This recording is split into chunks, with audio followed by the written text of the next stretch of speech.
Today I visited the Mother AME Zion Church in Harlem, New York City. The, the Not the original building. The original church was built in 1796, and it was chartered in 1799 by ministers James Varick, Christopher Rush, William Miller, and George Galbraith. And the current building, the neo-Gothic building that you're about to see, was built in 1925. In the 1796, this church was a stop on the Underground Railroad. And later, the neo-Gothic building, the one we're currently seeing, was a haven for Black artists and intellectuals during the Harlem Renaissance, and also during the Civil Rights Movement in 1950s and 1960s. So one of the things that people often ask is, how can you be a Christian when Christianity is implicated in slavery? And the truth is, the question has been answered from a long time ago by our ancestors. Our ancestors knew that the Christianity of the white enslaver was not Christianity. And this is evidence in songs they sang like Jesus is their friend. And they're asking about the bomb. They knew Jesus's life mirrored their suffering more than it did the lives of their white enslavers.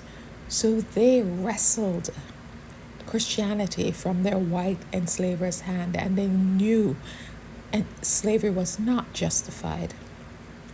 And for me, that is the reason that you have to hold on to it, because it's somehow a betrayal of all that has gone on before.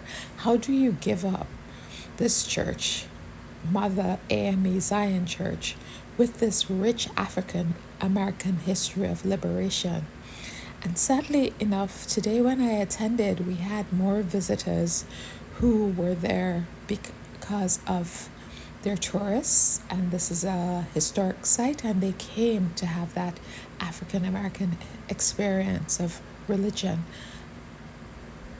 And there were just a few members that I could see, and it appeared to be they were older people. And that is one of my concerns, is that have we prepared ourselves to take the baton from these older people? Am I prepared to give a baton to a younger person? And I think often it's just this disjointed thing that each generation thinks they know better than the ones that have gone on before, instead of learning from them. So for me, it's going forward, especially post-election, when things are going to get rough.